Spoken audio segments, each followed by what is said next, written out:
Gracias. Pues ya que estás ahí, Gala, danos un minutito para aspectos y hacemos la entrevista. ¿Vas, Marquito?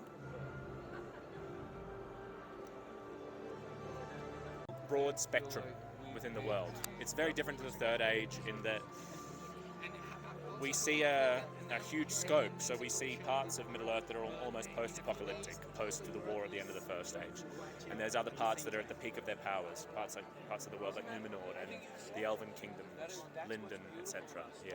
How colossal was the production? I mean, it's labeled the most expensive, blah, blah, blah. But how was stepping into the sets? How detailed was? It was amazing. I mean, you can really tell the size of the production by how interactive the sets are. We were working in full cities and being able to walk through completely interactive places, alleyways and villages and all sorts. But within that, I think it was still really beautiful filmmaking. We were able to work closely with the directors and closely with all aspects of the production, and that's what made it such a joy. These fan theories which say that your character is Sauron?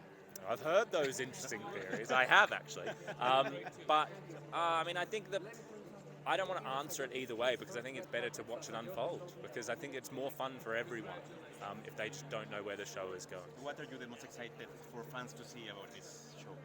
I think how brilliant all the characters are.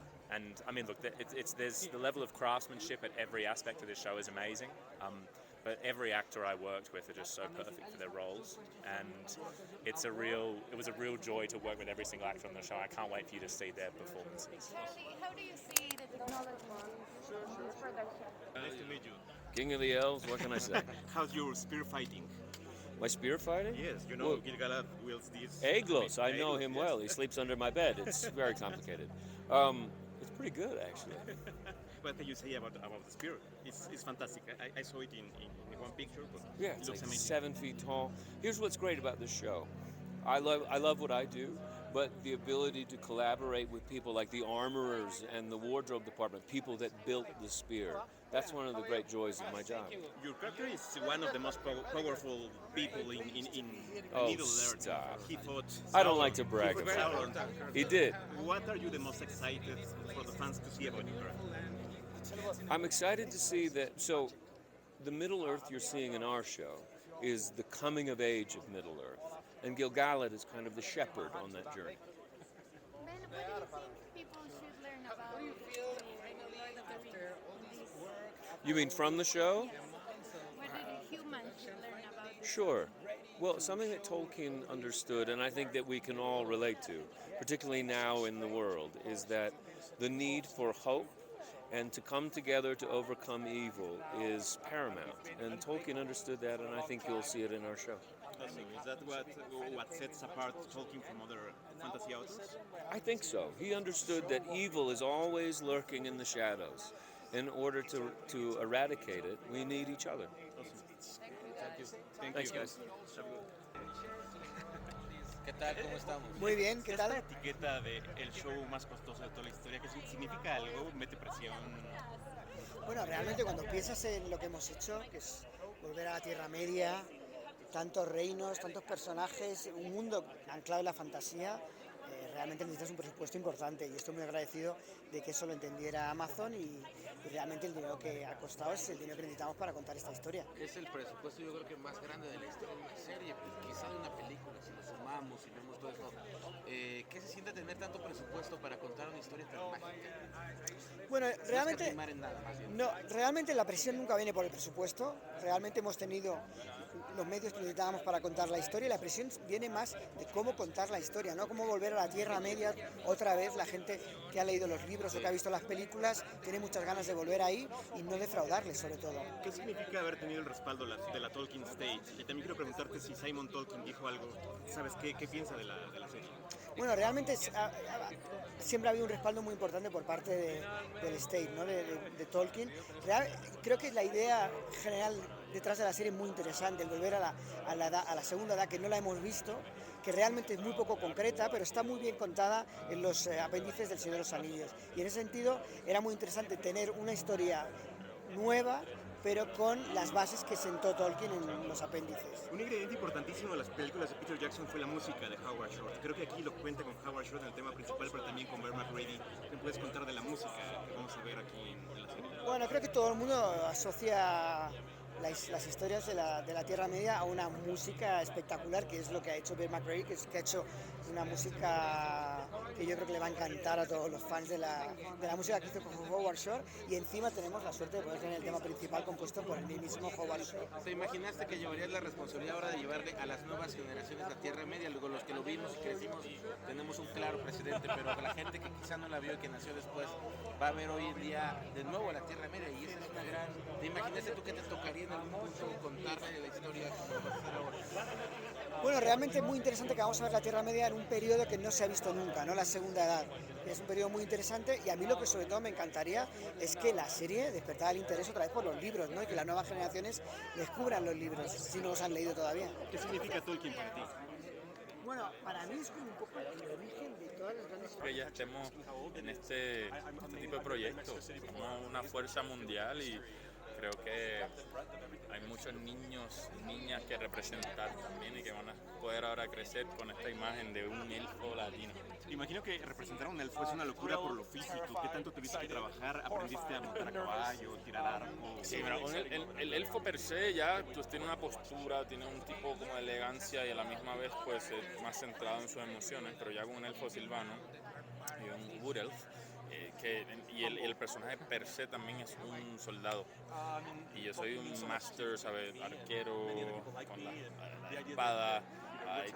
En realidad, yo creé el arte marcial que hicimos, de varias artes marciales, Kung Fu, Taekwondo, Wushu, y para poder, como te digo, traerlo todo junto, usé capoeira.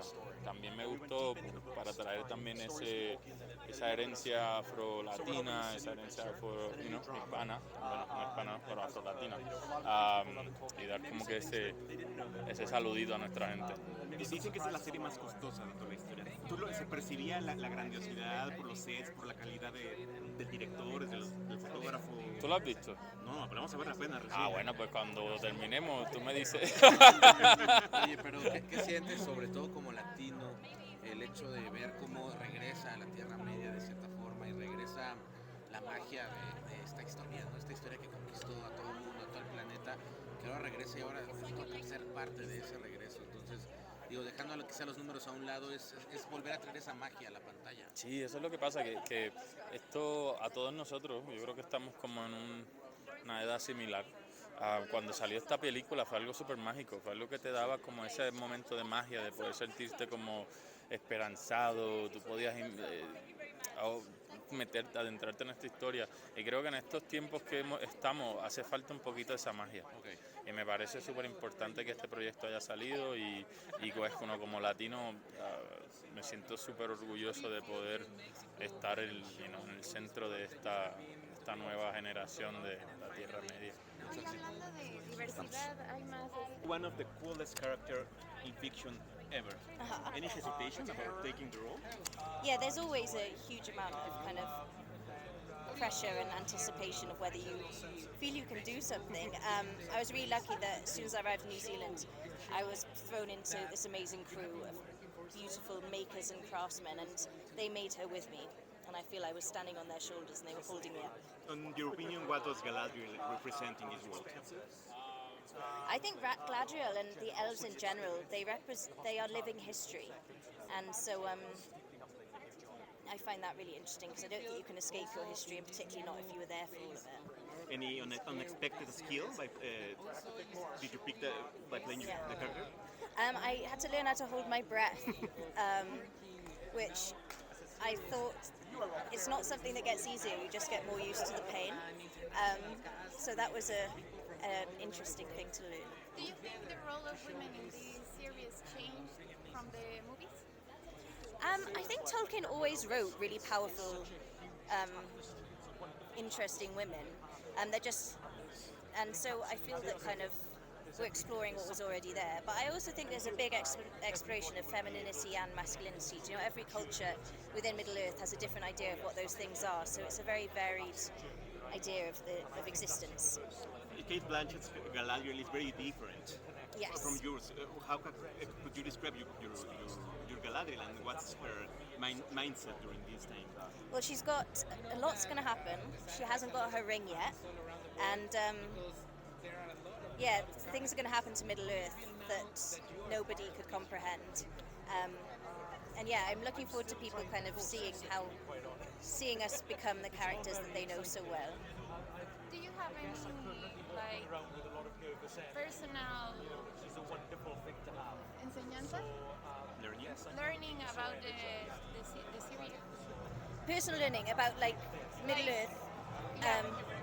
Well, my dad read the books to me when I was little, so they've always been very special to me.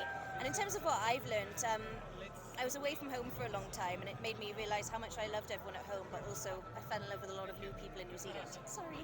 Yeah. Thank Awesome. you. Thank you. Thank you, Murphy.